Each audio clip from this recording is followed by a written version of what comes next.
Hello! Welcome to the Rotten Horror Picture Show, the horror movie podcast, where we talk about films on the Rotten Tomatoes 200 Best Horror Movies of All Time list. My name is Clay. With me, as always, is Amanda. How are you doing, Amanda? I'm doing okay. I've just been thinking about how, the self-destructive nature of the human condition scares me. Yes. It should, because it's getting pretty self-destructive these days. And in 2002, apparently. Politics. Well, actually, 2002, yeah, I guess it would be, things were pretty wild back then. Yeah, bleak in a whole different way. Yeah, but also the same. Yeah. Anyway, it's good to talk to you. Goodbye, everyone. Today, we are doing a little movie that people have been telling me to watch for literally 20 years called Dog Soldiers. Yes. Which is number 198 on our list. It has an 82% Rotten Tomato score, a 79% audience score. Had you seen this before? I had not. This is one that I also had been told to watch and had seen kind of regularly while flipping through like streaming channels and stuff and kept thinking, man, I got to watch that. So I'm really excited we got this opportunity to. Yes, I had never seen it. It's one of those ones that comes up in conversation a lot, where it's like, oh, have you seen you like that one? Have you seen Dog Soldiers? Yeah. And then I say no, and people go away sad. I do think though, possibly one of the reasons I hadn't sought it out was this movie did not get a American theatrical release. It actually debuted on the Sci-Fi Channel. Oh. And so I don't know if maybe I had seen ads for that or something, and I just, it had the sci-fi stink on it, so I didn't bother watching it. So, those movies are notoriously not very good. I think for me it was just, I knew it was a low-budget movie, and I had sort of an idea in my mind that it was going to be like a certain type of low-budget movie that you have to be in the mood for. You know what I mean? Where it's like kind of crappy with like a few shining moments of like, oh, that was interesting. Yeah. But otherwise maybe not the most enjoyable to watch. So I just kept being like, ugh, I'll get to it someday. Yeah, I had, when we finally watched it, I realized I had no concept of what this movie was at all. Like I thought I had an idea, but I was wrong. Well, my idea that I thought was this movie did involve a bunch of soldiers in some sort of enclosed space dealing with werewolves. So I was, I was on the board. Okay. But aside from that, no idea. I didn't know it took place in Scotland. I didn't know anything else about it. Nope. I thought the soldiers were the werewolves. Yeah. Which is part of why I think I was resistant to it, is I was just like, I don't know if I want to watch all these like soldiers come in with guns and then they also are werewolves and like they're just killing some random group of people. Like that just seems like the deck is really stacked. Yeah. And this movie is the opposite of that. It's true. Very much so. So I was maybe as wrong as you could have been while still including werewolves. Yeah. Yeah. How does it feel? Pretty good, actually. Yeah, I know. Yeah. It's fun. Anyway, we're going to play the trailer, take a quick break, come back and talk about it.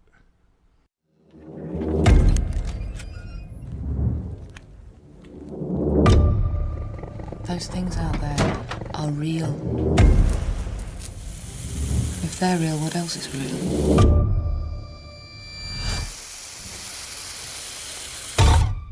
You may never get another night's sleep as long as you live. Now, as of this moment, as far as we're concerned, we are 50k behind enemy lines. Now, expect nothing less than gratuitous violence from the lot of you. Every year, more and more people come through here. Every once in a while, they don't come back.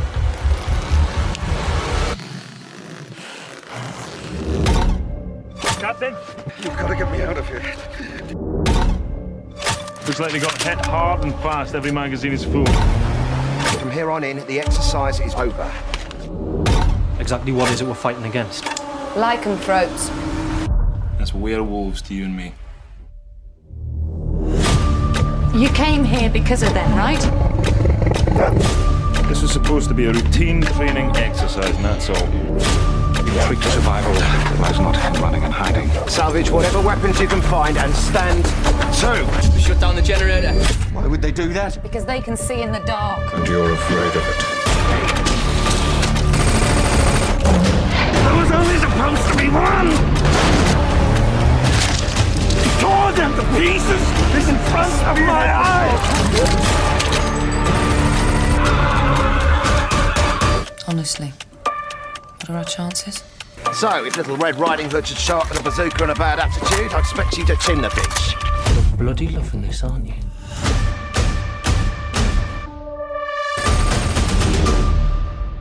Terry, while you're at it, stick the kettle on. Could all do with a brew. Okay. Dog Soldiers from 2002.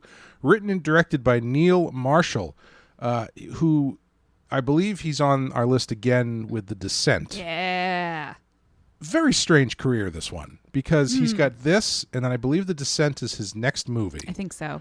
And then, since then, he seems to have been doing a bunch of stuff that's not really that very good. And he's done he's done good TV. He did some Westworld, and he did... Wasn't he involved in Game of Thrones? Wouldn't surprise me. It wouldn't surprise me. I know one of the actors was. Yes. But there's another TV show that he did that he had shot at least one episode for that was pretty good. But the movies, I when I saw the movies that he had done, I was like, oh yeah, that one. Yeah, that looked like crap. And I feel like this is a guy who people generally talk about favorably, mainly because of, I think, this movie and The Descent. So I don't know. Hopefully, you know what? Hopefully he's happy. He's getting to do what he loves for a living. Anyway. Yeah. In it stars Alfred Pennyworth from the TV show Gotham, Tommy from Trainspotting, but almost Jason Statham. Statham? Oh, that was me. You just become Dutch? That was me not committing to how to pronounce that A. Statham. Apparently, the actor who played Cooper cracked one of his ribs during filming, and he didn't tell anybody because he thought if he did, he would be replaced. And then finally, the pain got too much, and he did tell the director, and he was replaced. They were going to replace him with Jason Statham, but Jason Statham couldn't do it because he was in John Carpenter's Ghost of Mars. And so they just waited till he healed up, and then the original guy came back. Restarted. So Ghosts of Mars, not entirely bad, is what I'm trying to say. Emma Cleesby, Davos from Game of Thrones, a bunch of other guys, and Vilricus Acer as Sam the dog. Aww. Amanda. Yes, Clay. What happens in Dog Soldiers? During a nighttime training mission in the Scottish Highlands, a small squad of British soldiers expected to rendezvous with a special ops unit instead find a bloody massacre with the sole survivor. The savage attackers of the special ops team return, and the men are rescued by Megan, a zoologist who identifies what hunts them as werewolves. Without transport or communications, the group is forced to retreat to a farmhouse to wait for the full moon to disappear at dawn. Yep. Checks out? Yeah, sort of. More or less. All the big beats. I'm skeptical. Jeez, my mouth doesn't work today. You're a skeptical Stephen?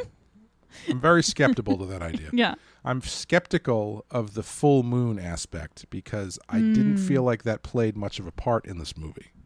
Is that true that they are trying to wait out the full moon? Well, they're definitely trying to wait out the night, right? Yeah, okay. And they do. It does seem to be a monthly pattern.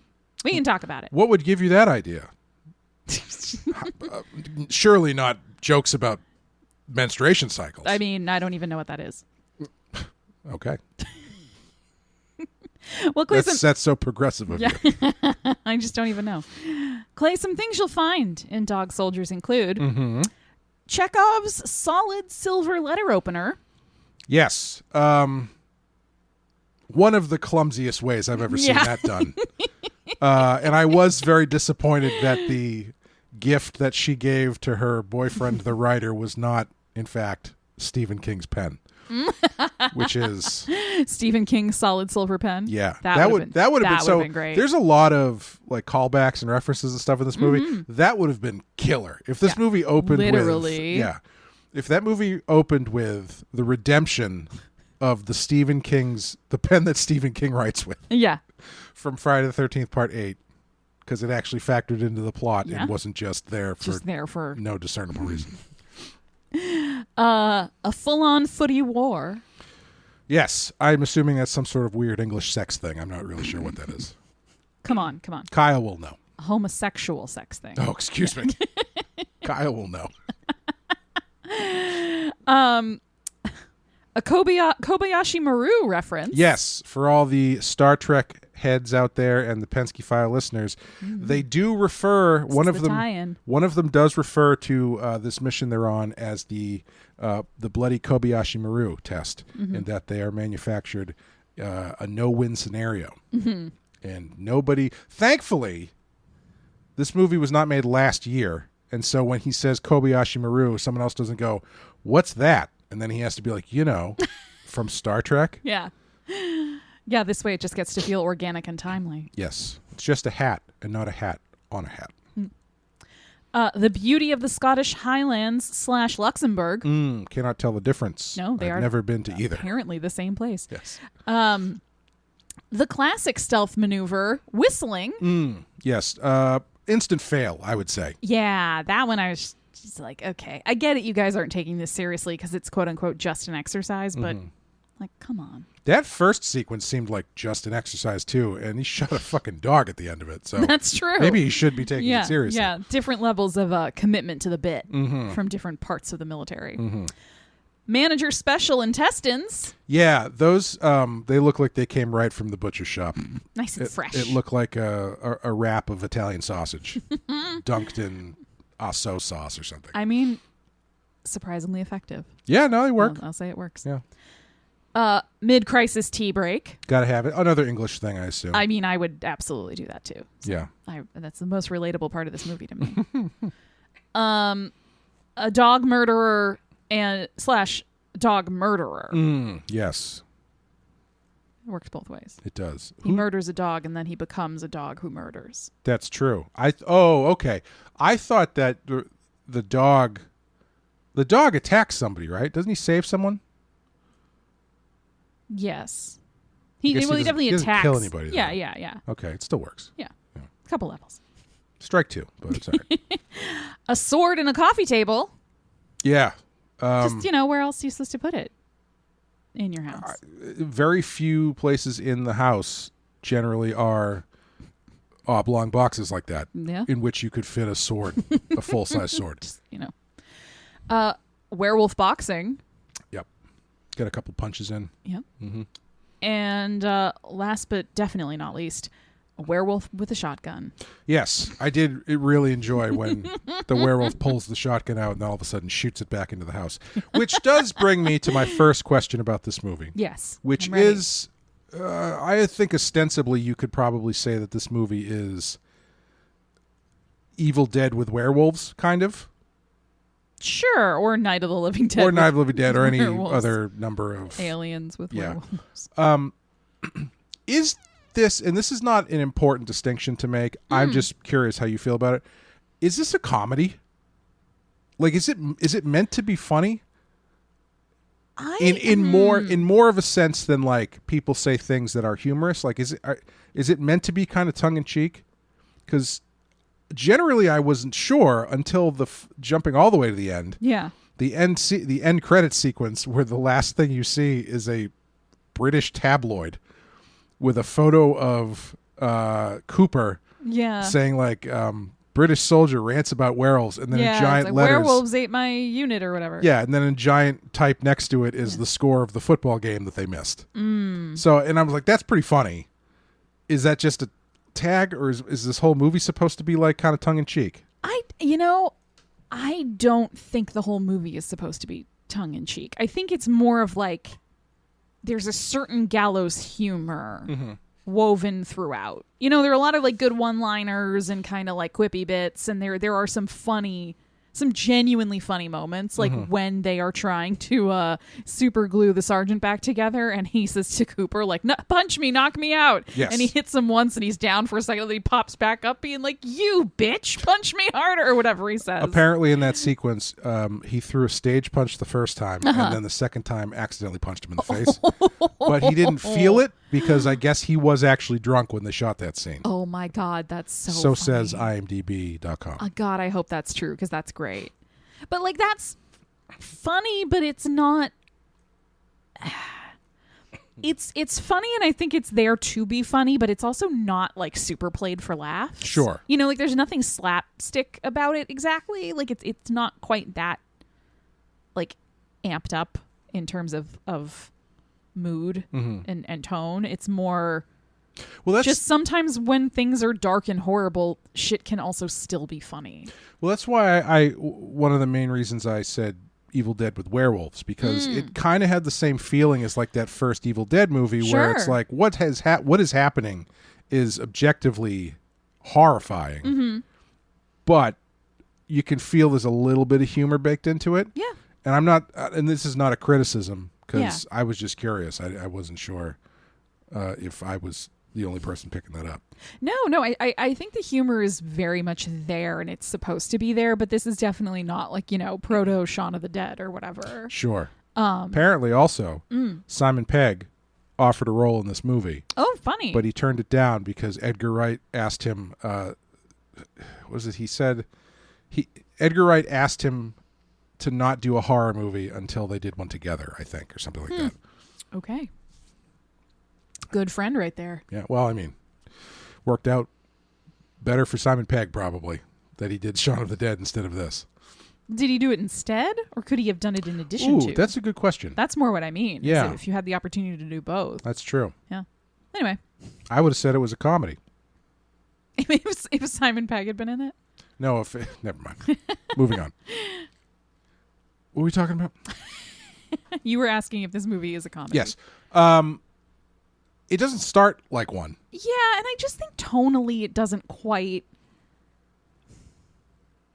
It's not over the top enough to read as a true horror comedy to me. Yeah. I think it's still like a horror movie, a monster movie, and it just so happens to have some funny bits. Yeah. Yeah. I would agree with that. Yeah. I do think it does fall into that Evil Dead sphere where it's like you can be both things at the same time, which is always fun. Yeah. And that is to say, having not watched this movie before, I liked it. Yeah. It was pretty good. I think it gets a little sloppy in the back end. Yes. Which I was going to say, which I know you love. But I thought for the most part, it was a lot of fun. I thought the werewolves looked great. Yeah, I was kind of shocked. I was ready for this. Like I said at the top, my sort of accidental impression of what this movie was going to be was that it was one of those, early 2000s, low budget. It's going to have a couple things in it that make you go, oh, wow, that was actually good. And the rest of it's going to be garbage. Yeah. And I was pleasantly surprised. I wouldn't describe this movie that way at all. I would say it has its weak points, but I think overall it's like a really fun movie, and it's impressive what they did with such a small budget. Yeah. It's definitely starts off the way you're talking. Not in that it's bad or anything, but if you got a movie that's mostly a bunch of guys walking through the woods, generally that means they didn't have a lot of money. Yeah. And this is a bunch of guys walking through the woods for like an hour. Yeah. And it has 2 prologues. Yeah. That was like a double-decker prologue to sort of set everything up that you're going to need later on. Yeah. The thing that threw me off right away was the prologue, and specifically how they decided to handle them, because they did the camping thing. Yes. And then they jumped back 2 days, and then they jumped forward like 4 weeks or something. Yes. And I was like, why would you do it? Like, why even say anything about the time jump? Like, it didn't really make that much of a difference. Well, I sort of get what they're trying. Talking about the time jump between prologue 1 and prologue 2 doesn't make a huge difference. But talking about the time jump between whichever prologue really and the main action of the movie, 4 weeks is a month. Sure. So that's where the full moon thing comes sure. in. Yes. So like I get what they're trying to do there, but it's kind of sloppy in the front too, which you love. Yeah. Yeah, it's a really strange choice because it is a little bit. I think you find yourself trying to figure out. To 2 days, it's 3 days, 4 weeks, and it's a weird kind of way to handle that. Yeah. Because if it wasn't for the silver letter opener, I don't even think you need that scene. No, because absolutely not. What's his name? Alfred, whose character name I don't know. The leader of the good guys. Sergeant Wells.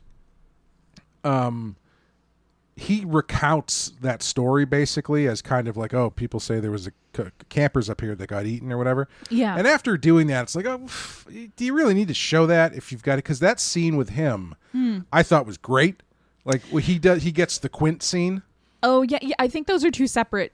Well, there's so much men whatever. walking around talking, but I think one of the guys in the unit talks about, don't you know people keep going missing in this area? Oh, I see. Sure. And then later on, there's the nighttime campfire scene where Sergeant Wells gets the Quint scene. Yeah. Regardless. Yes.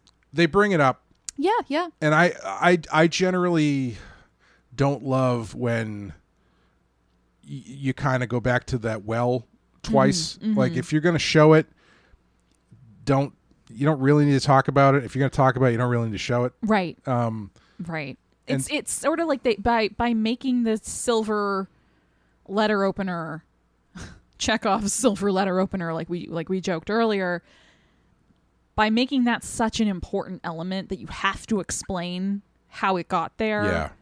Yeah. They've sort of forced themselves into this situation of like, well, because I think somebody even says once much later on in the movie, the squad has kind of figured out that if these things are actually werewolves, that means they're also people. And if this is the only house in the area, this is their house. So it's their, Right, yeah. And somebody even makes a crack, like when they start looking for silver, why would a family of werewolves ever keep anything silver in their house? So I get what they're trying to do with the letter opener thing by being like, well, if we want there to be the silver weapon, we have to introduce it somehow, and it wouldn't make them sense for them to have it in their own house. So, shit, how do we do this? I guess we just slap a prologue on. Yeah. My counter argument to all of this would be, why don't you just not have silver be a thing? Yeah. Like, it's your werewolf movie. You like, people play with the rules of vampires and werewolves and stuff all the time. Yeah. Just skip that part. I mean, maybe in this universe, the only way to kill a werewolf is to blow him up inside a house. Yeah. That would be fun. Yeah, maybe you shoot him a bunch. Maybe in this universe, the building materials that they used in this section of the Scottish Highlands are based in silver. And so when you blow up the house, it's like you're setting off a giant grenade. Yeah.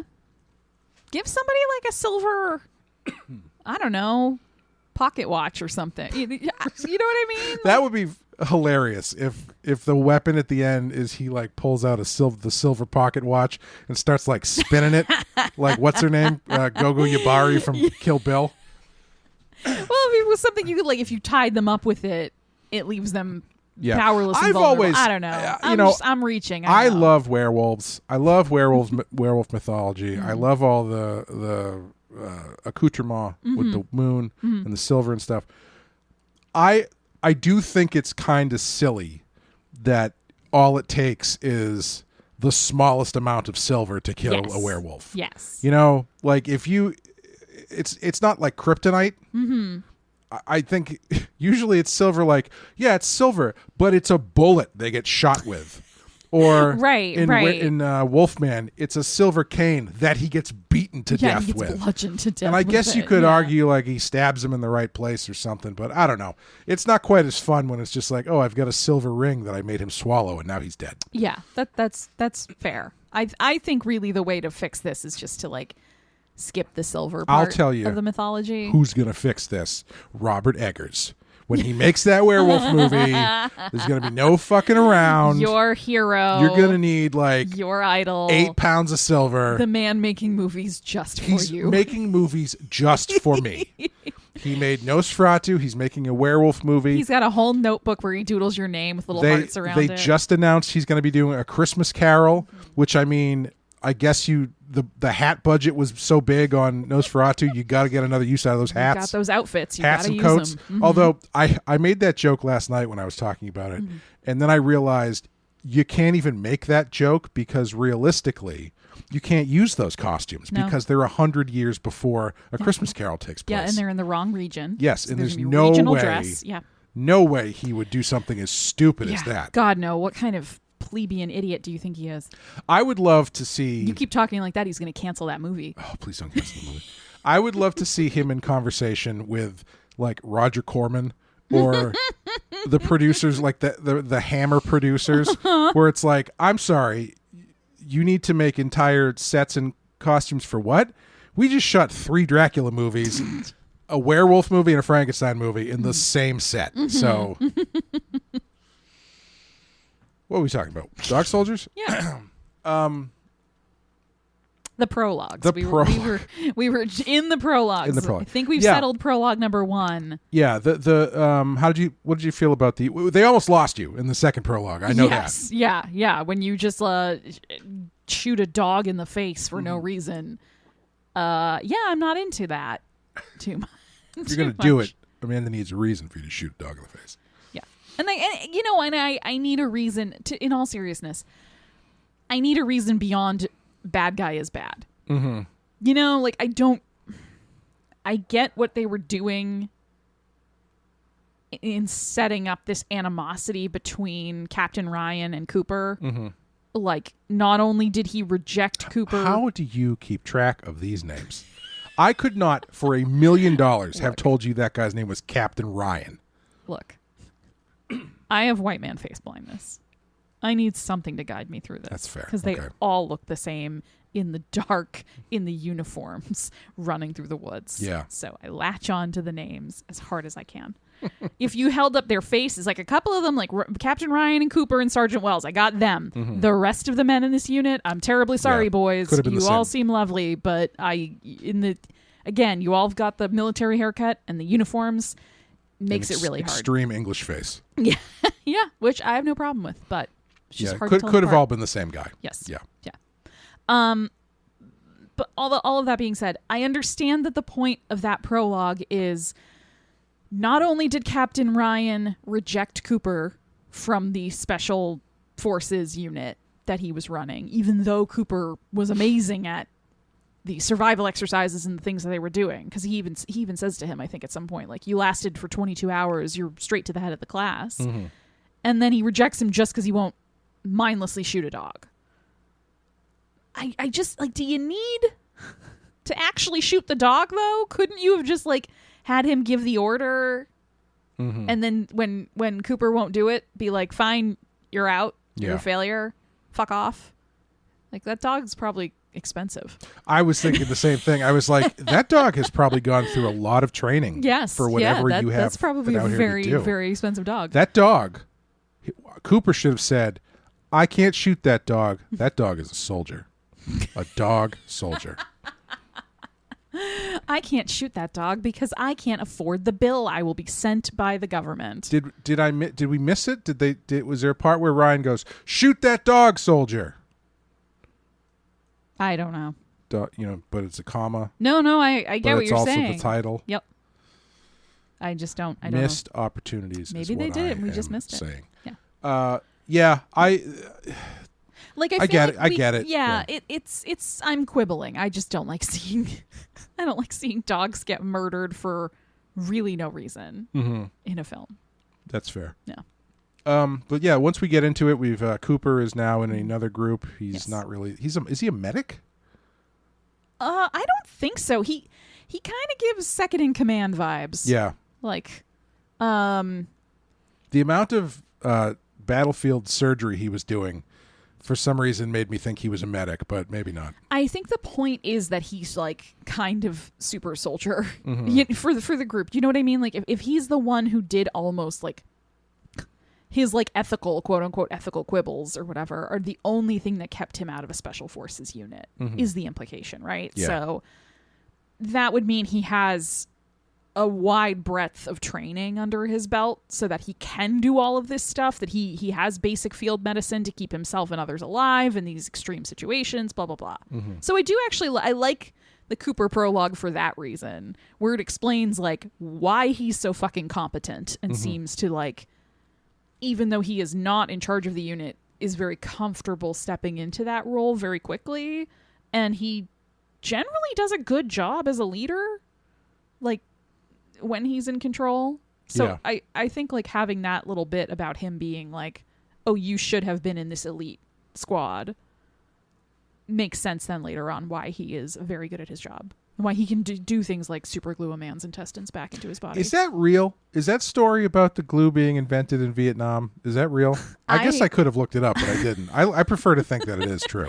I prefer to think that it's true. I have no idea if it actually is. I do know that there have been stories of people who get gut wounds where their intestines come out and they live.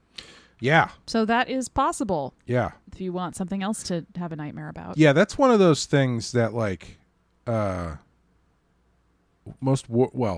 do it more often now, but like most war movies, it's usually you get shot and you fall down, and they never really get into like sometimes a bullet can just strafe across your stomach and spill everything out onto the ground. Not necessarily a kill shot, but it's not going to be fun. Right. Right, and if you don't get an infection, you might be okay. Maybe. You might make it. Yeah. That scene, jumping forward to when they are getting attacked by the werewolves, I was surprised how much that worked for me. The scene where Sergeant Wells has gotten slashed open by a werewolf and he is laying on the ground with his guts out, yelling at Cooper to leave him because he's on the ground with his guts out. It's not... And they start trying to like shove it back in and he is screaming. Like that actually worked really well on me. I was like, ooh, God. It's not something... Like, it always works and is always... unnerving. Like I remember, I think the first time I probably saw that special effect or something similar to that was probably Scream. Yeah, where with the boyfriend and Scream. Yes. And they only show it for like half a second, but I quick. remember that being like, that was terrifying. Yes. And then even later on, I think what's her name when she gets hanged, I think she's been disemboweled too. Yep. And it's just it's not the kind of wound that is it's always jarring. Yeah. It worked. There's something.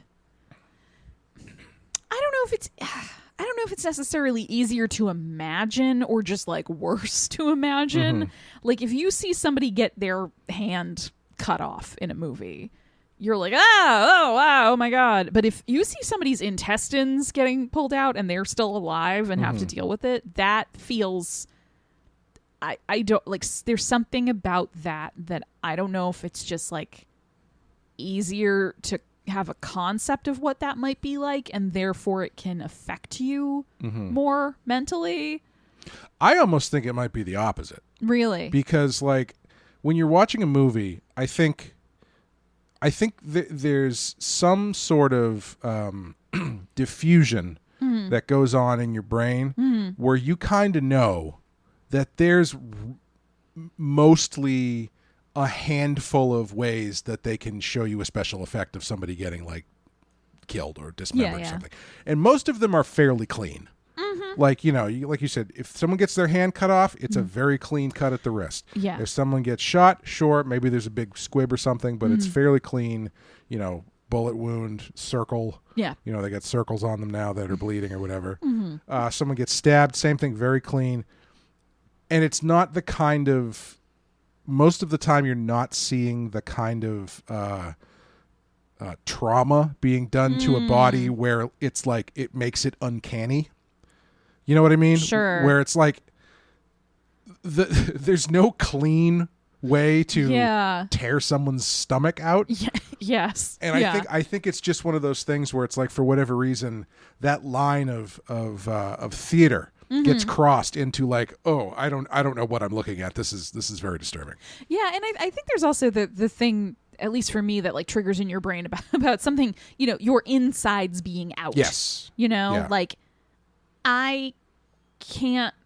When you see somebody who's like they've had their legs chopped off or whatever, that's just like so far afield that you almost stop. Like your brain doesn't fully process the implications of that, I think. But there's something about the like somebody breaks an arm and the bone is sticking way out. Yeah. Like that is so much more effective for me than just having the arm get cut off. Right. Yeah. Yeah. I do think those moments where the damage done to a body is much less clean. Mm-hmm. I do think they are always effective, and we just the two of us went to see Bring Her Back, which has a really gnarly scene where basically someone's arm gets eaten like a chicken wing, essentially. Yeah. And it made me think about one of the other great gore, for lack of a better term, gore set pieces I've seen, which is very, very simple but incredibly effective for the same reason. The hangnail scene in Black Swan. Oh, yep. Where she pulls it and it just keeps going down the finger. Like, that's kind of what I'm talking about. Like, that's not a clean movie wound. Yeah. Like, John McClane can get shot 4 times. Right, and he's going to keep limping across the floor. Put a bandage on it and he's fine. Mm-hmm. If the end of Die Hard was John McClane holding his intestines in, I don't think it would be as fun. Yeah, I don't think people would call it a Christmas movie in that case. Well, you got to string something around the tree. May as well be human entrails. But back to Dog Soldiers. Yes. What did you think? I think let's break this down into basically the two halves of the movie. There's the half where they're out in the woods, and the half when they're in the house.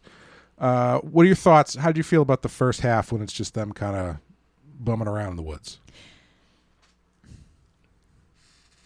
I have mixed feelings. So I would try not to break this movie down even further into smaller chunks. Feel free.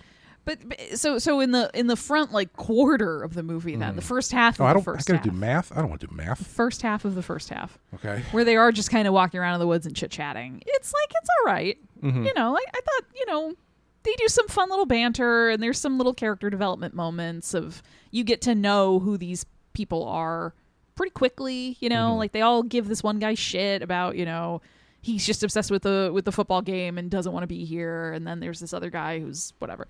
And you get the great campfire scene where Wells gets his Quint moment. Yep. Great. The guy's got a great voice. Yep. And really good for that role. He's actually the son of John Pertwee, who was the 3rd Doctor on Doctor Who. Oh. And if you see them side by side, he looks a lot like him. You can see it. Yeah. Neither here nor there, but interesting fun fact. But I think that the part of the movie when after the campfire scene, that's when things kicked into gear for me. When the cow falls over the cliff and then they start sort of realizing that something is going very wrong here. And they try to find the squad they're supposed to be doing this exercise with, and everybody's been murdered, but their bodies are gone. That whole sequence from then on to early-ish in the house, I think work really, really well. Mm-hmm. I think once they're in the house, it starts to get a little uneven because any movie where you get all your characters stuck in one location like that, it does tend to fall into that Evil Dead, Night of the Living Dead pattern of moment of calm, moment of a chaotic attack, moment of calm, moment of chaotic attack. And that always makes me think, especially in this one, these creatures are supernaturally powerful werewolves. Why do they ever stop attacking? Yeah. Why do they just retreat back to the woods to chill out? If bullets don't really hurt them and can't kill them. Yeah, it's unclear how they definitely don't kill them. Yeah. But it's unclear how much damage they actually do. Sure. Because there are some moments where it seems like, they put that little squealing dog effect in there. Yeah, and the thing rears back and runs away. Yeah. And so but I do take your point where it's there's really no reason why these guys just can't smash in through, just kill everybody in 35 seconds. Right. But I guess you don't have a movie at that point. But. No. And I'm not saying I don't like it at all. It's just it happens a bunch in this movie. It does, yeah. There's maybe one too many times where you go through that cycle of attack and then perfect quiet, attack and then perfect quiet. I think I wish there had been maybe something else going on in those quiet moments where it's not just them all kind of bickering and then yelling at Captain Ryan. Yeah. And then getting attacked again. I think the biggest problem with this movie, which honestly, when I say the biggest problem, it's not really that much of a problem because the rest of it is so much fun. But once they get to the house, yeah, they add way too much plot stuff. Like Yeah. they got Ryan there, and then why is Ryan there? Oh, well, they were doing this, and they were using these guys to lure them, and then, oh, wait, she knows him, which they never really explained. Yep. Apparently that element was added by a producer, and Neil Marshall never liked that. But I can tell. You start getting into a lot of business where it's like, okay, sure, who cares? Yeah. Like, this is not going to change anything. This is not going to impact anything. I was expecting, like, the first thing that I thought once they started, not right away, but like as they were going through, I was like, okay, what is the like late second act twist that makes the most sense? It's that, it must be their house. It must be the werewolf's house. Yeah. Which it was. Yeah. And they kind of just gloss right over that. And I was expecting much more of like oh shit, this is their house. Right. Which they don't really do. They focus more on the Ryan stuff, which I just don't see how any of that matters. I don't mind that stuff. I actually kind of liked how they peppered some of that in towards the beginning. Like where, when they first find the camp for the special forces group that they're supposed to be doing this exercise with, and they just find Gore, and they realize they're Al Gore, former vice president of the United States. Yeah, he was just out there waiting for them to come by doing climate research. Yeah, I mean, he wasn't president, so that's true. Yeah, it would have been shortly after that, so he might have been. He just was like, I needed a sabbatical. Yeah. I thought I'd come out here and be in nature. Just Al Gore. Good for him. But they were trying to use their radio to contact help, and they couldn't. Their radio was like, somebody had fucked with it at some point. Like they found that weird chip in it. Yep. They were being tracked. Yeah. Yeah. I like that when they find Captain Ryan and he is delirious and near death, he keeps yelling there was only supposed to be one. Yeah, I like that. Yeah, like I like that they realized later on that they were set up. Yeah. And I like that they realized that Cooper specifically realizes later on that not only were they set up, they are set up specifically because of him. Yeah. Because Ryan is an asshole. And he remembered Cooper. Yes. And was like, yeah, if I'm going to get anyone in their whole unit killed, it's that fucking guy, that fucking kid, haha. Yeah. And I liked that tells me that Ryan was really disappointed that Cooper didn't go all the way through because he saw a lot of potential in Cooper. If he had just shot that dog, he could have maximized that potential, and now he's just mad that he squandered it. You are a dog murderer apologist. No, I'm just saying I understand where he's coming from. You understand a dog murderer. I mean, yeah. Should I call some sort of rescue organization for your dog? Listen, having empathy for someone what do they say nowadays? They don't. Depiction does not equal consent. What? I don't know. I've never killed a dog. Spoken like a true dog murderer. Who hasn't wanted to kill who hasn't thought about it? Me. I have never thought about killing a dog. Do not believe you. We're going to have a fight about this when we get off air because I'm mad now. But anyway, I liked that. I actually liked that stuff. Like I like that there is an explanation for like, yeah, you guys are the bait.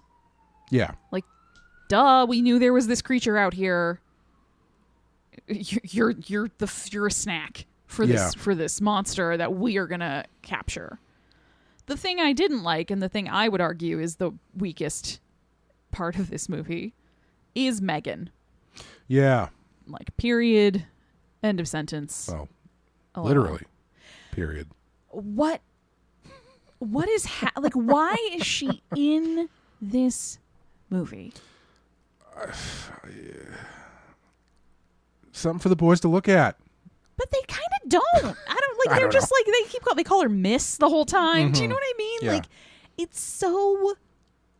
Like the character itself doesn't bother me because it's like somebody's out there, some researcher she claims or whatever. Yeah, that's fine, no problem. But once they do that weird reveal. Oh, God. That she's part of the family. Also, they do that weird reveal and then they immediately shoot her in the head and she's gone. That's right. Yeah, she doesn't even turn into a... She just she gets gets shot like in the face. her eyes go yellow and she gets fangs and she goes, and then they shoot her in the head. She's out. I also love that this is like, so when I was in middle school. I thought you were going to say the Scottish middle Highlands. school? Maybe it was high school. Anyway, maybe it was high school. Middle school? Middle school. I did mock trial, right? Oh, okay. And I remember doing at one of the trials, it was like a hit and run thing or some sort of car accident. Jesus. And there was a question posed to one of the people on our team about, like, why didn't you see the stop sign at the end of the street? Why did you just blow through the stop sign? And the person responded with, well, the headlights on my car were pretty low to the ground, and so they didn't light up the sign. And at the moment I was like, oh, brilliant. Great answer. And then I think about that often. I don't know why. And I go, that doesn't make any sense. No. That's ridiculous. No, that's not how headlights and work. the reason I bring that up is because I had the same thought watching this when Cooper's like, of course you're not in any of these photos. You were the one taking the pictures. Of these family photos. Yeah. Of course you're not in them. You were taking the photos. As foreshadowed by the fact that she keeps using the camera to flash the werewolves in the eyes. And I was like, okay, I can understand, like, in the moment as you're writing that being like, oh, brilliant. But then, like, that doesn't make any sense. No. She's not in literally any photo of this family because she's always the one taking the picture. Right. That's ridiculous. And why is she not transformed? I don't know. That's what I was talking about, the moon thing. Like, the moon thing, apparently, it seems to me that you can, if you've been doing it long enough, I guess, you can control when you do and don't change into a werewolf, which is not something they get into, but that seems to be the way it is. I don't know. When we got to that part of the movie, I really just, like, lost control of any of these plot threads. Like, I was like, I don't know. Ryan's a werewolf now. Great. Yep. She's also a werewolf. I'm not really sure why she was toying with them. And like, she's sort of like, and like they give her this god awful. It's not even like a monologue. It's just like a series of declarative sentences where she's like, "I didn't choose this. I didn't want to be part of the pack." And she's it's like horrible. It's such cliche. Like it's such a letdown because, like, a lot of the banter between the guys in the squad was fun and sort of, I don't know, it gave you a sense that they were like real people and they had relationships and they teased each other and they had, like, certain people seemed closer than others and whatever. And the writing, I thought, in this was actually pretty good for most of the movie. Like, most of the dialogue, I think, you know, some of the more military stuff starts to sound cliched to your ear, but I don't know how much of that is actually cliche versus how much is like, well, this is just how military jargon gets used. Yeah. And then we hit this scene with Megan revealing the big twist that she's a werewolf. And it feels like it was written by a totally different person. Yeah. And it feels like they just sat and wrote it on the back of a napkin and were like, here, say this stuff. Where she's like, I know you think women can be a bitch, but I really am one. It is being nice my to time me of the month. Will get you killed. And it's like, what the fuck are you like? I also was rejected in high school. Yeah. It is so stupid. It's really weird. Dumb. And it's so pointless. Yeah. Like, you don't need it. You really don't. Like, at that point, most of the unit is dead. Captain Ryan has turned into a werewolf. You're getting strong signs that Sergeant Wells is going to turn into a werewolf. They've just run out of guys to help defend the house. And the werewolves have been battering at doors and windows this whole time. You don't need her as, like, a distraction or something. Like, the whole... Yeah. I don't know. I think it's one of those things where, like, as you're writing something like this, or anything really, but something like this where as you're getting deeper into it, you want to keep the ball rolling as much as possible. And, like, honestly, if you don't do that with her in this movie, she really serves no purpose. That's what I'm saying, though. Yeah, and so I do think it is probably a fairly like, all right, what's one more thing we could do here to punch it up and raise the stakes or something? Oh, well, what if she's part of the family? Okay, sure. Then, now everybody's against Cooper. So I can see that being the choice. Not to go off on another tangent. I think that kind of thing, I would rather you do something like that than just have the character just be there. Mm-hmm. Yeah. Because I do think a modern movie problem is that people get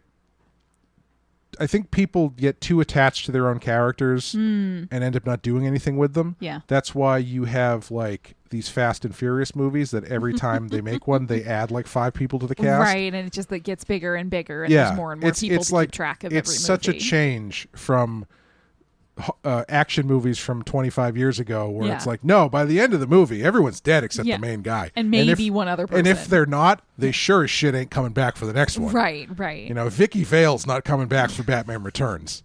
Poor Vicky.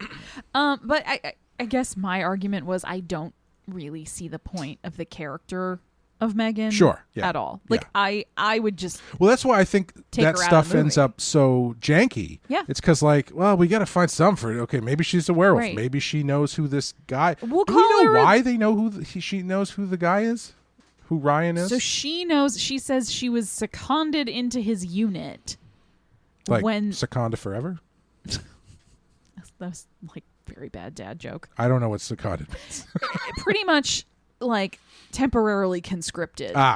When his unit first comes to the area looking for the creature. Gotcha. Okay. Because she is the zoologist there studying it. Mm-hmm. I think the implication is supposed to be like, oh, she's probably like grant funded, right? So it's like a government grant, which means that they get to say to her, hey, stop working on that grant, like on that project right now. You're going to help these guys. You're going to tell them everything you know, and then you can go back to your grant. You know what I mean? Like, I think that's supposed to be the setup is, she's sort of pulled in as a resource to help get Ryan and his unit up to speed on what they're up against. Mm-hmm. But it's so weird. Like, it's such a weird...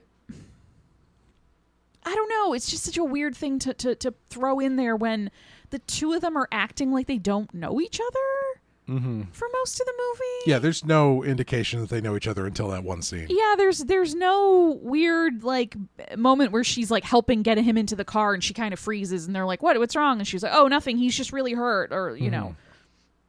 I don't know. It's also just like, why? Yeah. What does that do? Yeah, I think I feel like it is only there to just keep you mentally stimulated. Yeah. Because otherwise you've just got a bunch of characters who are doing nothing, who are eventually going to get killed. Yeah. And like, what else do you have them talk about, frankly? But I guess then if you're going to have a character like Megan in this movie to kind of act as this double agent Trojan horse kind of thing, one would think she would play up the fact that she hates Ryan when she realizes that Cooper hates Ryan, which you realize they all hate Ryan. Yeah. Really early on. Yeah. You would think she would use it as a way to get closer to him. Because that does seem like if that character has any sort of motivation in this movie, my best guess is that she thinks that if she can get close enough to him, he can help her escape this family. Because she keeps saying, like, at one point, I didn't choose this, I chose you. I wanted you to get me out of here, but now that there's no hope, oh well. Like, period jokes. I guess. But why not have her then say, wait, I do know this asshole. He's come around this area before. He's always asking weird questions. He said he's coming here to hunt the creatures, and I didn't want to help him. I think he's a dick. Like, that would probably have endeared her more quickly to the unit than like pretending like she doesn't know him and trusting that he's gonna hold up, pretending like he doesn't know her.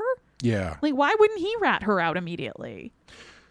Yes. That's a really good point. Yeah. I understand. I guess he doesn't know she's a werewolf, but no, he doesn't, but he does know her. Right. Yeah. So like he could have very, very easily, and seems like it would have been very in character, for him to be trying to get under the other's skin by being like, oh, you know, you're trusting Megan here and you don't even really know who she is. You don't know her like I do. Or, I mean, if she's a zoologist who was there helping Ryan's group, right? At no point does Ryan go, yeah, how do you think we got murdered by those werewolves? She led us there. Right. She was supposed to help us or what? It was, she led us into a slaughterhouse, Yeah. you know? I wouldn't trust this girl as far as I could throw her. Right. And then she could be like, look, you know he's an asshole. He'll say anything to save himself. Why would you trust him over me? And there could have been, you could have created that tension to keep people engaged, like you were saying, that way rather than have it just be like this really weird throwaway reveal of like, oh yeah, I knew him. And then we totally move on to like exploding the barn or whatever. Yeah, it does. And then she's like, oh, also I'm a werewolf. Oh, now I'm dead. It does have that feeling where she's like, yes, I know him. And Cooper should be like, hey, did you guys like hook up? Or like, was it a bad breakup? How many soldiers have there been before me? Not that it matters, but just curious. Yeah. I don't know. You know what I'm saying? Like, I feel like it wouldn't have taken that much more thinking to find a way, if you're going to have her character and you're going to have her be this sort of ambiguous character where you can kind of pivot these reveals around her. Yeah. Like, you could have just done it in a way that was a little more like engaging rather than just this throwaway thing and let's move on. Now this throwaway thing, let's move on. Yeah. I agree. Yeah. The thing that I do find as like a writer, if you're doing this kind of thing, is I think it's very easy to kind of lose sight of what kind of movie you're making. Sure. And I guess I don't mean that critically towards this, just anecdotally, I guess. Because like I can see, all right, let's say you're writing this, right? And you get to the point, it's like, okay, this is get to this house, and then it's going to be like a survival thing, but I've got these characters. I want to focus on the action, but I've got these characters and they need to have some sort of relationship to each other. So you start unpacking that. Yeah. And then it gets real easy to fall down the rabbit hole of like, she knows him, but what about this? And maybe this. And then you go, okay, but now I'm turning this into like a drawing room drama. It's real easy to lose sight of that stuff or fall too far down that hole. I'm not saying that's what they did. No. I'm just as an example, thinking out loud about this stuff. And I can see what you're saying where if, say as you were crafting this part of the story and you hit the point where you're like, okay, so now is when they find out like Captain Ryan has been here before and his unit has been here before. And that's why they kind of knew what they were, or they thought they knew what they were up against. Wait, shit. If he and his unit have been here before, then he would have had to have met Megan. There's only like 6 people in this fucking valley. Like, all right, damn it, fine, they do know each other. Like, you're just sort of trying to figure out the inconsistencies or the potential questions people might come up with as you're going, and so then it leaves you with some of these loose threads. Yeah, and it's tough, too, because, like, I think you have the potential in a character like her to do, like, if you look at Aliens, right? Mm-hmm. The brilliance of the Paul Reiser character in Aliens is that everything he does has a very specific purpose to it, but you don't realize that until much later into the movie.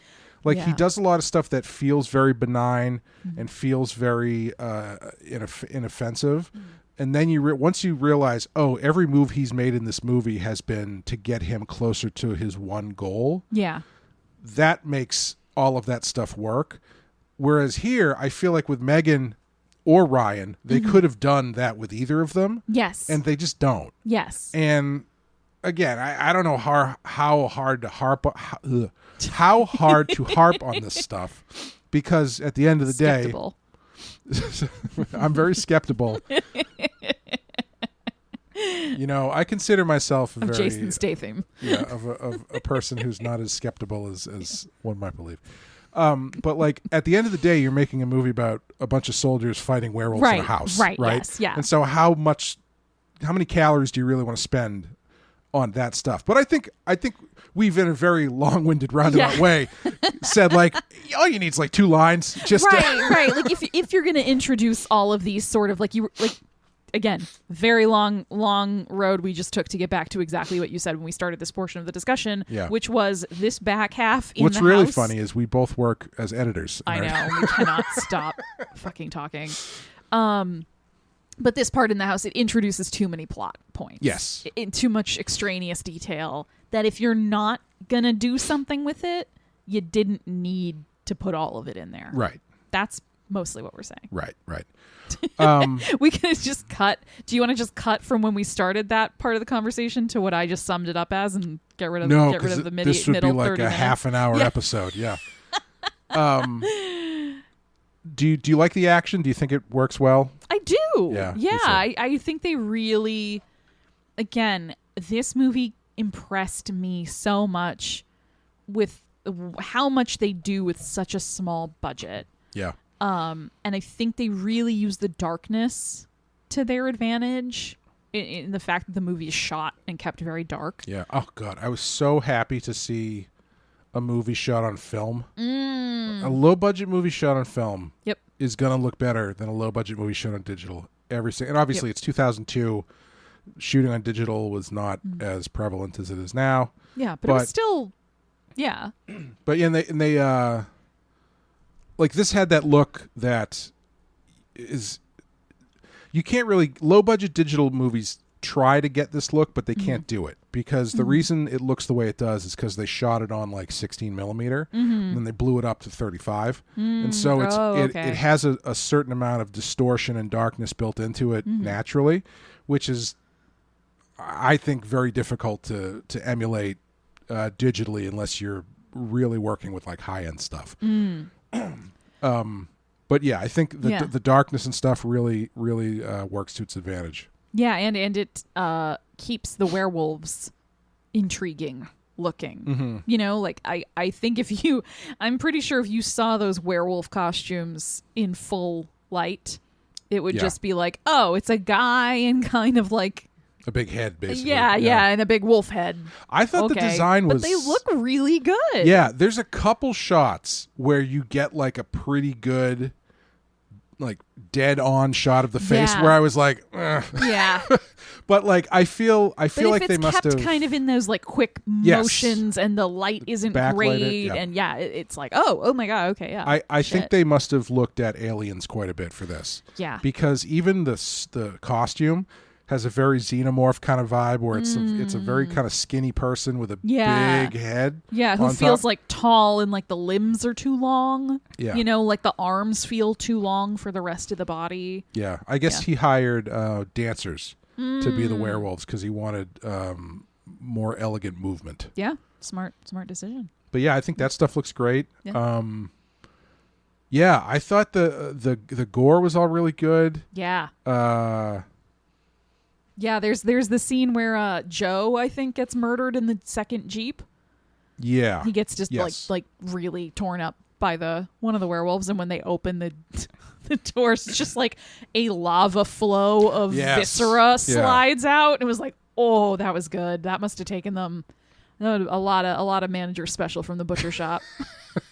Yes, a lot of severed heads in this too, which I appreciate. Yeah, when he bites the guy's head off and then throws it at the car. Yeah, see, like stuff like that is scary, but also funny. Yeah, but also funny. Like I feel like the thing that sets the tone for the movie is the cow sequence at the beginning. Yes, because that's freaky. Poor cow. But it's also pretty funny. Yeah, like the idea that this group of dudes is just completely broken up by a cow that just fell out of nowhere and like exploded. These big strong guys with their big guns, and they just freak out because the cow's dead. Yeah. You know, I thought that stuff was really good. I really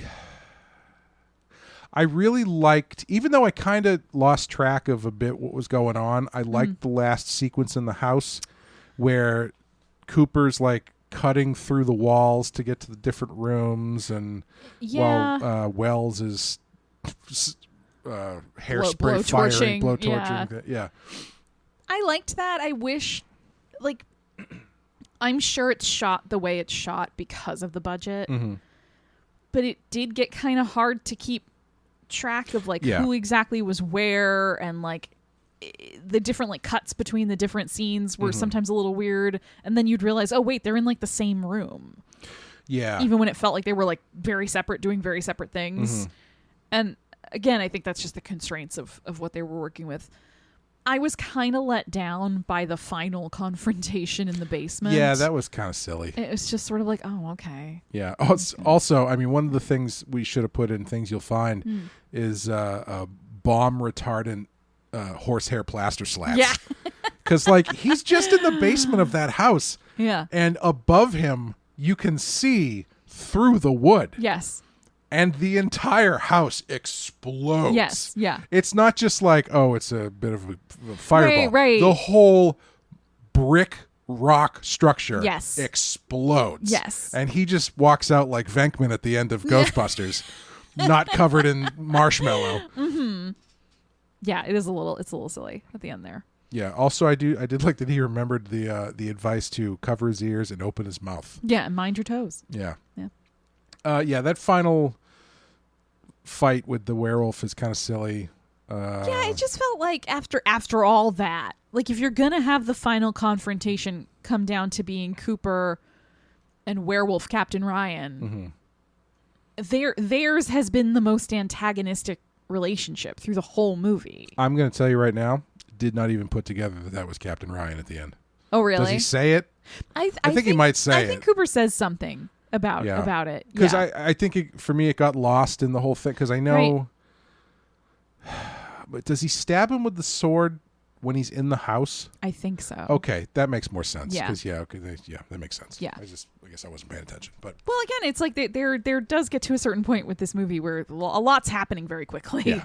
But yeah, you think if you're going to have these two characters kind of have this final climactic fight, that it would have just had maybe a little more oomph to it. Yeah.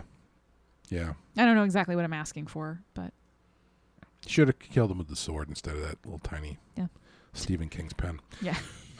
Overall, I mean, I think I feel like we pretty much covered it. Yeah, I do want to say it's really interesting that this came out the same year as 28 Days Later. Oh yeah. Yeah. Right? Like low budget British genre kind of monster movies. Yeah, it's a werewolf movie and a zombie movie. It's a little bit surprising. I don't know which one came out first, and I don't feel like looking it up. But fair. I was going to say it's a little bit surprising. If this came out after 28 Days Later, I'm surprised it didn't get a theatrical release. Yeah. Because you'd think it'd be like, oh, British monster movie. Yeah, let's ride this looks wave. Low fidelity. Yeah. See what happens. Kind of a zombie movie, depending on how you look at it. Yeah, you get bitten, you get infected. Yeah, people trying to get into a house. Yeah. While trying to get out of the house. Yeah. But they're stuck in the house. People keep talking about footy. All over 28 Days Later. Yeah, I think for me, I really like it. I think it's a lot of fun. I don't know if it's one I'm going to go back to, really. I think if I had discovered this movie when it came out, I would have really been in the bag for this. Yeah. Because I was a big werewolf guy. Just because I was 6'3", and also a big werewolf guy. Yeah, 6'3" with long hair and a big beard in college. And like I think this was probably right around the time where I had watched The Howling and really liked that. And so I don't know how I missed this. But yeah, now I don't have any nostalgia for it. And I think it's really interesting. I think it's a great first movie. Yeah. I just don't know how many times I would go back to it. Yeah. This would be the type of movie where like I can think of a couple people in my life who, if they have not seen this movie, like I think like my older brother would get a kick out of this movie. Yeah. And so I could totally see a world in which if he and I were hanging out and I was like, you know what, I got a movie for you. Like he would enjoy this. And I could see rewatching this with someone like that. Oh, totally. Where it's like, you'd be into this. This will be fun. Let's throw it on. Yeah. But I don't know how much it would be like a, random Wednesday night. And I'm just like, I'll put something on. What am I in the mood for? I don't know if this would be. Let's have a nice glass of wine. Watch a man shoot a dog in the face. Get myself a bubble bath ready. Oh, damn. Bring my iPad in, throw on Dog Soldiers. Just No. That's when you watch Interview with a Vampire, please. Oh, of course. If you want to get sloppy at the back, I guess. Jesus. Because of the bubbles, Amanda. Clean then. I got to be honest with you. I drew that out because I was waiting for you to take a sip of that drink. No, I'm just going to hold it. You're never going to know. Damn it. So close.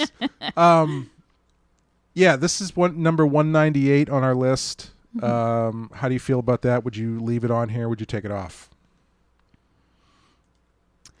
I think I would leave it on. And I think I'm pretty happy with where it's at. Yeah. Like in the 190s, close to 200. Because I know even though you and I both missed this movie, it has a very ardent following. Rabid fan base, you might say. Yes, you might say, if you were insensitive. But I know a lot of people really love this movie. Yeah. And it had a big impact on a lot of people, I think. And it has a lot of longevity. I think it really is one of those movies that probably is more well known now than it was when it first, when typically movies are at the height of their popularity, like within the couple of years, a year or two of coming out. Like I feel like this is probably more popular now. Yeah, it seems to be one that was like a slow build. Yes, because of the way it was or wasn't released. I guess. Yeah, 198. I think if you're going to put it on here is pretty good. I will say I probably will also keep it on the list, mainly because I just don't think there's that many good werewolf movies. Yeah. As someone who really likes, as I say for the 8th time, I say it so much. It sounds like I don't like werewolves. Doth protest too much. As someone who really enjoys werewolf movies, it's really kind of hard to find good ones. Yeah. There's only a handful. There's like The Howling, American Werewolf, The Wolfman. Yep. Depending on how you feel about any of the other Wolfman-centric movies. Right. There's the Oliver Reed one that Hammer did is fun, but Ginger not Snaps. essential. Ginger Snaps, yeah. So, I mean, you could probably easily slot this into one of the 10 best werewolf movies. Yeah. If this was in somebody's top 5 werewolf movies, I'd be like, yeah, good call.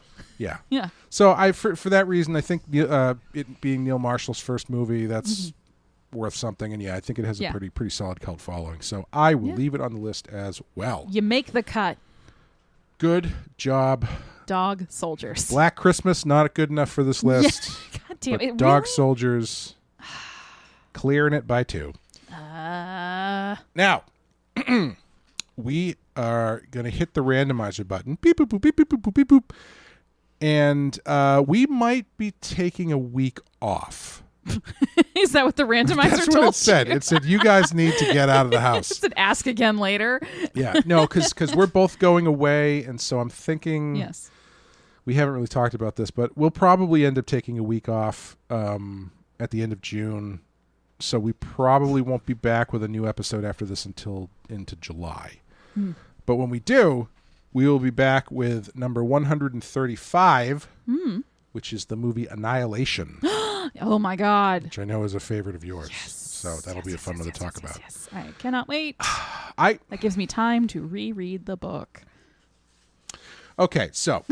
Changing the movie. I didn't know there was going to be reading involved. I'll do it. I'm not going to make you do it. No, I was just saying because we've done 28 Days Later. We will be doing Annihilation.